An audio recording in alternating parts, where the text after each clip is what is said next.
ஒரு தந்தை தன்னோட பிள்ளைய ரொம்ப தைரியசாலியாக வளர்க்கணும்னு ஆசைப்பட்டார். அதுக்காக அவனை கூப்பிட்டு உட்கார வச்சு இப்படி உபதேசம் பண்ணார். இதை பாருப்பா, நான் உன்னாட்டம் இருக்கிறப்போலாம் எதுக்கும் பயப்பட மாட்டேன், ரொம்ப துணிச்சலாக இருப்பேன். ஒரு நாள் ஒரு அப்பாவி எலிய ஒரு பூனை துரத்திட்டு ஓடிச்சு. நான் உடனே என்ன செஞ்சேன் தெரியுமா? அந்த பூனையை பிடிச்சேன், அது வாலில் ஒரு பட்டாசு சரத்தை கட்டினேன், கொளுத்தி விட்டேன், படபடன்னு வெடிக்க ஆரம்பிச்சுட்டுது. அது துள்ளிக்கிட்டு அங்கேயும் இங்கேயும் ஓடி இருக்கு பாரு ஓட்டம், ரொம்ப தமாஷு அப்படின்னார் அப்பா. இப்படி சொல்லிவிட்டு பையனை பார்த்து, இதை கேட்குறதுக்கு உனக்கும் துணிச்சல் வருதா? இது நான் என்னுடைய செயலை நீ கேட்குறப்போ உனக்கு துணிச்சல் வருதா அப்படின்னு கேட்டார். வருதுன்னா பையன்.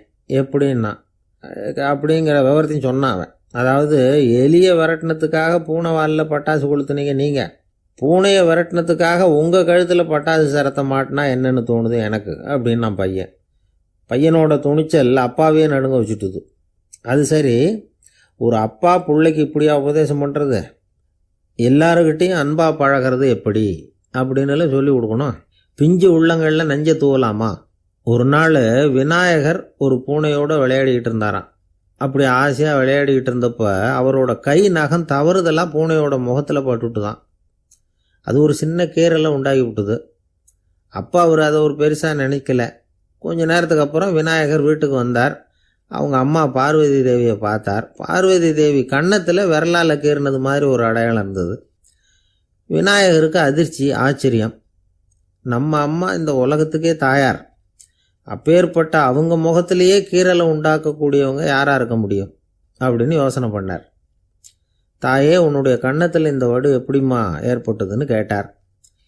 குழந்தாய், இது நீ செஞ்ச காரியம்தான்ப்பா, உன்னுடைய கை நகம் கீறினதுனால ஏற்பட்ட வடு தான் இது அப்படின்னாங்க அவங்க. விநாயகர் திடுக்கிட்டு போட்டார். எப்படிம்மா அது? நான் எந்த காலத்துலேயும் ஒன்று அப்படி கீறினதாக எனக்கு நினைவு இல்லையே அப்படின்னார். இன்னைக்கு காலையில் ஒரு பூனையை கீறினதை நீ மறந்துட்டியா அப்படின்னாங்க அந்த அம்மா. விநாயகர் திகைச்சு போய் நின்னார். பார்வதி தேவி சொன்னாங்க, இதை பாருப்பா, இந்த உலகத்தில் இருக்கக்கூடிய எல்லா உயிர்கள்லேயும் நான் இருக்கிறேன், நான் தான் இந்த உலகமாக ஆகியிருக்கிறேன். ஆகையினால நீ யாரை துன்புறுத்தினாலும் அது உண்மையிலேயே என்ன துன்புறுத்தினதாக தான் வந்து முடியும் அப்படின்னாங்க. விநாயகர் மனசுக்குள்ளே ஒரு வெளிச்சம் ஏற்பட்டு தான். அதுக்கப்புறம் அவர் யாரையுமே கல்யாணம் பண்ணிக்காததுக்கு அதுதான் காரணமாக. இந்த உலகத்தில் எல்லாரையும், இங்கே இருக்கிற எல்லாத்தையும் தாயின் வடிவமாக அவர் பார்க்க ஆரம்பிச்சிட்டாராம். குருதேவர் ராமகிருஷ்ணர் இந்த கதையை எடுத்து சொல்லியிருக்கிறார். நபிகள் நாயகம் ஒரு தடவை ஒரு நாற்காலியில் உட்காந்து என்னமோ யோசனை பண்ணிகிட்டு இருந்திருக்கிறார். அப்போ அவரோட உடையில் ஒரு கீழ்ப்பகுதி தரையில் படிஞ்சு கிடந்திருக்குது. அங்கே விளையாடிக்கிட்டு இருந்த ஒரு பூனை அது மேலே வந்து படுத்து தூங்கி போச்சு. தொழுகை செய்ய வேண்டிய நேரம் வந்துட்டது. நபிகள் நாயகம் எழுந்திருக்க பார்த்தார். அப்போ தான் பூனை தன்னோட உடை மேலே படுத்து தூங்கிட்டு இருக்கிறது கண்ணில் படுது. பூனையோட தூக்கத்தை கலைக்க விரும்பல அவர். தன்னுடைய சகோதரியை கூப்பிட்டார். ஒரு கத்திரிக்கோள் எடுத்துகிட்டு வர சொன்னார். பூனை படுத்திருந்த உடைப்பகுதி மட்டும் இருக்குல்ல, அதை மட்டும் அதோட கத்திரிச்சு விட்டுட்டு அதுக்கப்புறம் அவர் எழுந்திரிச்சு தொழுகைக்கு போனாராம்.